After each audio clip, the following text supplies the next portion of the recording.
Assalamualaikum warahmatullahi wabarakatuh. Bersama Om Son dalam channel Islambul Aquatic. Saat ini saya berada di sebuah farm lele. Jadi saya akan bahas tentang ikan lele, khususnya adalah cara breeding ikan lele. Nah, pertama yang harus kita siapin adalah induknya ya. Apakah induknya sudah matang lunak atau belum ya? Atau kalau gampangnya ya pakai cara yang paling gampang aja, asal yang betinanya perutnya udah besar biasanya sudah siap ya gitu. Nah, saya di sini tidak akan bahas tentang masalah induk ya. Nah, saya lebih bahas ke masalah kolamnya ya. Jadi yang penting lagi kita harus punya kolam untuk breedingnya. Nah, saya menggunakan kolam terpal dengan lebar 3 meter dan panjangnya 6 meter ya. Nah, di sini yang harus saya lakukan pertama adalah sterilisasi kolam ya.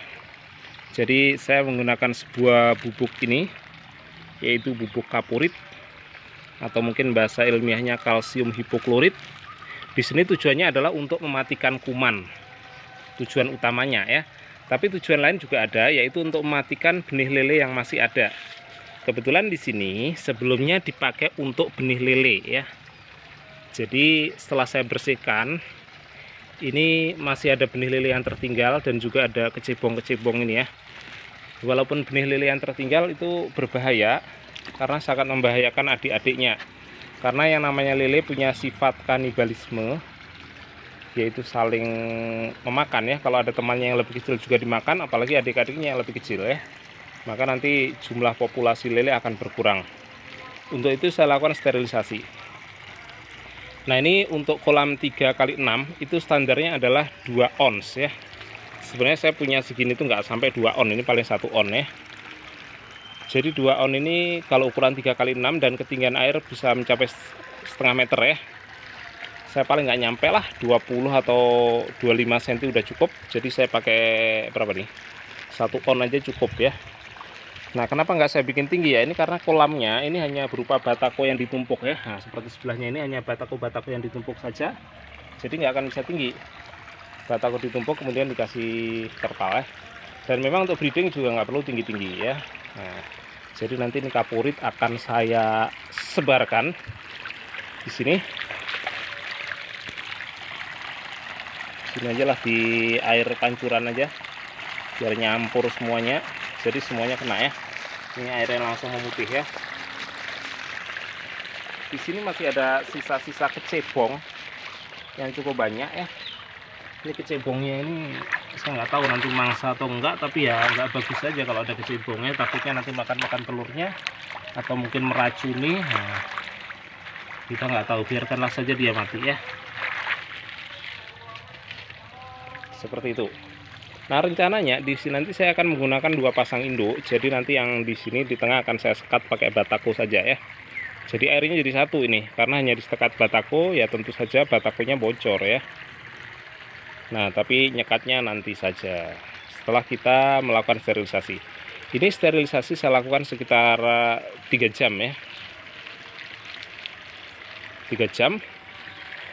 Jadi nanti habis itu kita bersihkan lagi dan kita isi air lagi ya gitu. Oke ya, sudah 3 jam lebih saya rendam. Nah, di sini sebenarnya yang direndam itu tidak hanya kolamnya saja ya. Di sini kalau perlu peralatan-peralatan ya. Ini ijuk ya, yang dijadikan kakaban untuk sarang telur ikan lele juga saya rendam biar steril sekalian. Karena seringkali nanti ada ikan-ikan kecil yang nempel di situ dan dia akan jadi predator untuk burayak yang baru ya. Oke, karena udah 3 jam lebih ini air harus saya bersihkan, jadi saya jebol aja dulu. Nah, disitu airnya keluar ya. Biarkan habis dulu baru dibilas, dan setelah itu nanti kita isi air lagi baru induk dimasukkan ya. Di sini kolam sudah saya bersihkan dan sekarang dalam proses pengisian air. Kemudian ini sarang-sarang yang berupa ijuk saya pasang di sini ya. Ini hanya ijuk yang diikat aja. Apakah harus diikat? Ya, sebenarnya bagi ikan lele nggak perlu diikat ya. Cuman bagi kita ketika mengambil ijuknya lagi nanti akan kesulitan ketika tidak diikat ya gitu. Kemudian saya gunakan juga jaring, ini juga bisa dijadikan sarang. Ada juga orang lain yang menggunakan daun kelapa, ada juga yang menggunakan daun pisang dan sebagainya ya. Itu hanyalah media. Nah, namun ada juga bahkan breeder yang sama sekali tidak menggunakan apa-apa ya. Ya pokoknya ikannya kalau sudah jodoh, sudah seneng, sudah birahi, nanti langsung kawin. Nah, di sini ini saya sekat ya gitu. Jadi nanti pasangan pengantin pertama di situ, berikutnya ada yang di sini gitu ya. Nah, cuman di sini ada yang sedikit berbahaya ya. Yang bahaya apa nih? Ini kan batako, ini ada lubang-lubangnya ya. Ini bisa menimbulkan kecemburuan. Jadi nanti ketika ada ikan lele melihat di sebelahnya, wah kelihatannya betinanya lebih cantik. Kalau lebih cantik saya ingin lompat ke sana. Nah, itu bisa terjadi ya gitu. Maka nanti bagian atasnya ini saya kasih penutup biar nggak bisa lompat gitu ya. Nah, dan perlu diketahui ikan lele adalah ikan yang berkembang biak dengan perkawinan eksternal ya. Jadi kalau eksternal itu beda dengan yang internal. Internal ya seperti manusia, kambing, sapi dan sebagainya ya. Jadi setelah kawin hamil. Kalau ikan lele enggak, hamil dulu baru disuruh kawin ya gitu. Jadi hamil, jadi ikan lele betina kalau dibiarkan dia akan bunting, perutnya akan membesar. Setelah 2 bulan biasanya membesar, dan nanti kalau dipertemukan dengan jantan tujuannya adalah jantan ini hanya merangsang supaya telurnya keluar. Dan setelah telur keluar nanti sperma jantan akan disemprotkan ya. Biasanya betina akan naruh telurnya di tempat-tempat gini, jaring ataupun kakaban itu ya. Tapi bisa juga nanti di lantai dasarnya juga mungkin. Dan setelah itu jantan akan menyemprotkan spermanya di situ sehingga membuai telurnya. Maka terjadilah burayak lele seperti itu. Baik, nanti akan saya masukkan jantannya dulu ke sini, tapi saya tidak bisa memvideokan ketika masukkan jantan ataupun masukkan betina. Jadi nanti ya intinya saya videokan, tahu-tahu udah ada jantan dan betina di sini gitu aja ya. Saya kira penonton pasti bisa untuk memindahkannya karena di sini nggak ada orang lain, hanya saya sendiri yang nyuting.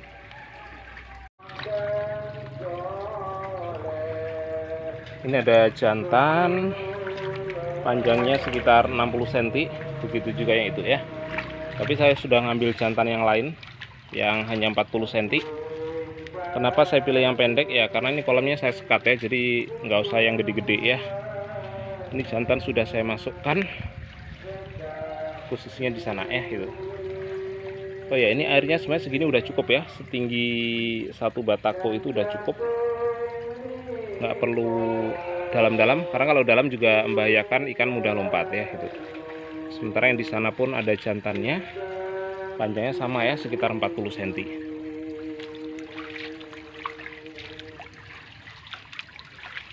Oke, di mana ya posisinya? Nah, itu ya jantannya. Sekarang segera saya ambil betinanya ya, gitu. Betinanya sebenarnya ada di sini nih. Kondisinya perutnya sudah besar-besar ya, bunting. Jadi saya tinggal milih aja.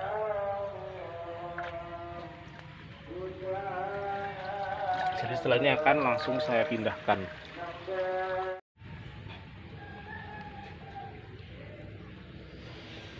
Oke ya, saya sudah masukkan pasangan jantan betina. Jadi kalau kita lihat di sini ada 2 ekor, satu jantan satu betina ya. Kalau begini masih kelihatan ya mana betinanya ya. Kita lihat dari atas saja, yang perutnya besar nanti betina. Tapi besok pagi belum tentu kelihatan ya, ketika sudah bertelur. Jadi ini sore hari ya. Biasanya malam hari mereka kawin dan telurnya langsung keluar, maka paginya, besok pagi itu wajib kita angkat ya itu. Nah, di sini saya kasih jaring ya, saya kasih sekat gini untuk menghindari lompat aja ya itu. Karena bisa jadi jantan yang sebelah tidak suka dengan betinanya, sementara mengintip jantan betina di sebelahnya lagi kelihatannya oke ya. Nah, jadi bisa jadi seperti itu. Nah, ini juga pasangan jantan betina. Mereka masih malu-malu ya. Kadang kalau malam sudah bergulat berdua aja nanti ya. Nah, video selanjutnya langsung saya syutingkan besok pagi saja ya, ketika sudah bertelur ya, dan ketika saya mengangkat kedua induknya. Jadi kalau udah bertelur harus langsung diangkat kedua induknya. Karena nanti telurnya lama-lama akan dirusak atau kadang dimakan ya gitu. Nah, terus ada juga orang yang pakai jantan 1, betinanya 2 atau bahkan 3. Bisa nggak itu? Jawabannya bisa ya gitu. Cuman kelemahannya nanti gini ya, kadang nanti betina yang tidak dibuai, tidak diajak kawin itu malah dia mengganggu perkawinannya atau memakan telur-telurnya ya gitu, sehingga hasilnya malah tidak banyak ya. Jadi kalau saya lebih suka dalam satu tempat ya, satu wadah ini sepasang saja ya gitu. Bahkan manusia juga ketika poligami dia tidak boleh ya langsung meniduri dua istrinya dalam satu kamar ya gitu, dalam satu waktu yang sama. Jadi harus satu-satu saja ya gitu, seperti itu ya itu. Oke, selanjutnya kita lanjutkan besok pagi.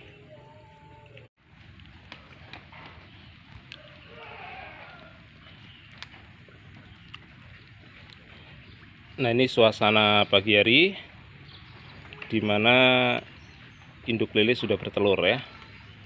Nah, yang sebelah kanan ini induknya sudah saya angkat, dan di sini telurnya kelihatan banyak.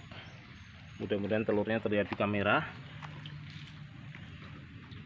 Jadi kalau kita lihat di ijuknya itu banyak tempelan butiran-butiran kecil warna putih ya.